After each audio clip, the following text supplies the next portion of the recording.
তুমি রাগ করেছো অফিস থেকে আসতে লেট হয়েছে বলে? না আমি রাগ করিনি। তোমার জন্য একটা জিনিস এনেছি।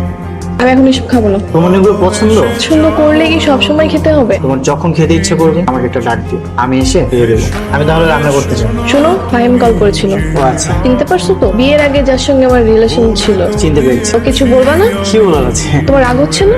আমার কোনো সমস্যা নেই, তুমি কথা বলতেই পারো। তুমি আমার হাজবেন্ড, তুমি আমাকে ঝাড়ি দিবা না? তুমি আমার বউ, সেই জন্য তোমাকে আমি ঝাড়ি দিব। তোমাকে সবসময় ভালোবাসা দিয়ে আগলে রাখবো। রাগারাগি করার কি আছে? আচ্ছা তুমি কি মানুষ না এলিয়েন? আমি তোমার স্বামী, তোমাকে সবসময় হাসি খুশি রাখবো। কি মানুষ রে বাবা, কোনো ঝগড়া নেই, কিচ্ছু নেই, এভাবে কি সংসার হয়? মশারি নিয়ে আসছো কেন? গতবেলাতে তোমার গালে তো মশা কামড়ে দিয়েছিল, আজকে থেকে তুমি সে মধ্যে ঘুমাবে। জি না, ঘুমাতে আসো। একটা বুদ্ধি পেয়েছি। কি বুদ্ধি? তুমি ঘুমাও, আমি সারা রাত বসে বসে পাহারা দিব। এরকম বাড়াবাড়ি করলে কিন্তু আমি তোমার সঙ্গে থাকবো না। তুমি আমাকে ছেড়ে চলে যেতে পারবে না। মানুষ চাইলে সবকিছুই পারে। তোমার মতো ভালোবাসার মানুষ তুমি কোথায় পাবে? বিরক্তিকর ভালোবাসা আমার কোনো প্রয়োজন নেই।